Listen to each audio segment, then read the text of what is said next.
caractère novateur de Mona Lisa, c'est sa dimension, je cite, d'entreprise citoyenne en co-construction, comme nous avons pu le constater lors des derniers échanges que j'ai eus avec Bertrand Housset et Jean-François Serre. Nous avons élaboré une forme de partenariat original entre l'État et la société civile.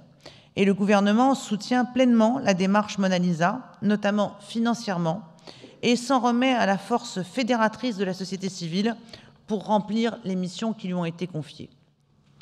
La reconnaissance de Mona Lisa par les pouvoirs publics est un jalon important dans la construction, je dirais, d'un nouveau contrat social garant de la cohésion sociale. Mais comment aller plus loin?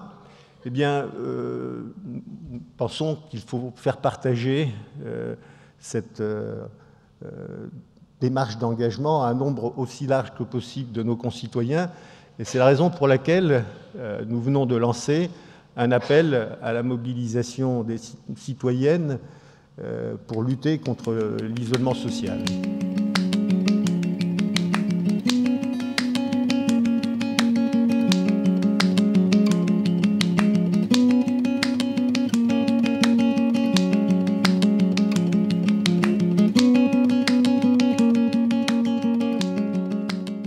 Il faut de l'engagement, il faut des choses à partager, il faut des projets, il faut qu'il y ait une histoire à raconter ensemble. Et ça, créer des liens constructifs, ben c'est de la technique, oui, mais c'est de la technique plus de la culture. Il faut reconnaître que dans une société individualiste, un certain nombre d'individus, et je les salue, ont besoin justement de donner un sens qui n'est pas qu'individuel, qui est relationnel. Dans ce sens-là, il y a une notion qui était née en 1945.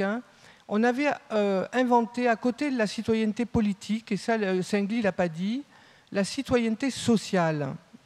C'est un concept très important. Qui s'est effiloché? Je ne vous fais pas un cours là-dessus, mais ça, c'est très important. Et aujourd'hui, je pense que si la citoyenneté politique est en difficulté, c'est aussi parce que la notion de citoyenneté sociale est complètement en difficulté. Je voudrais dire aujourd'hui que pour moi, cette question de l'engagement, c'est carrément quelque chose que j'appelle de politique. C'est la prise de conscience qu'on est libre d'apporter sa contribution et qu'on n'attend pas que tout tombe du ciel, qu'on n'attend pas tout de l'État, qu'on n'attend pas que tout soit dans des règles, des normes et qu'on nous dise ce que l'on a à faire. Mon espoir aujourd'hui, c'est de faire en sorte que plus personne, en tout cas je souhaite, que l'Assemblée qui est en face de moi aujourd'hui, que l'on prenne tous conscience que faire sans nous, c'est faire contre nous. Mais avec un petit peu de plasticité, avec un petit décalage de nos principes, de nos manières d'aborder les jeunes, avec une logique d'accueil, de rencontre, on arrive quand même à retisser du lien avec ces jeunes. Et le lien avec ces jeunes, il existe si on produit quelques espaces pour le créer.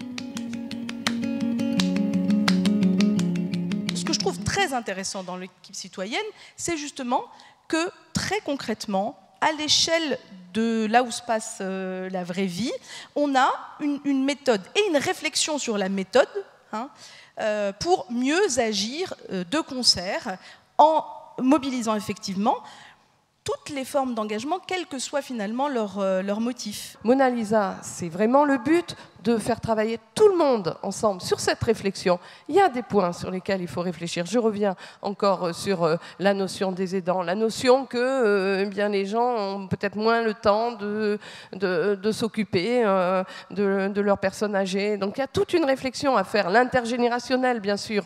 Mais vraiment, je crois qu'il y a un mot sur lequel on doit, enfin un point sur lequel on doit être très vigilant à Mona Lisa, c'est de ne pas remplacer les uns par les autres. C'est de travailler tous ensemble et au lieu de décloisonner, dorénavant, je dirais, tisser des passerelles entre les uns et les autres.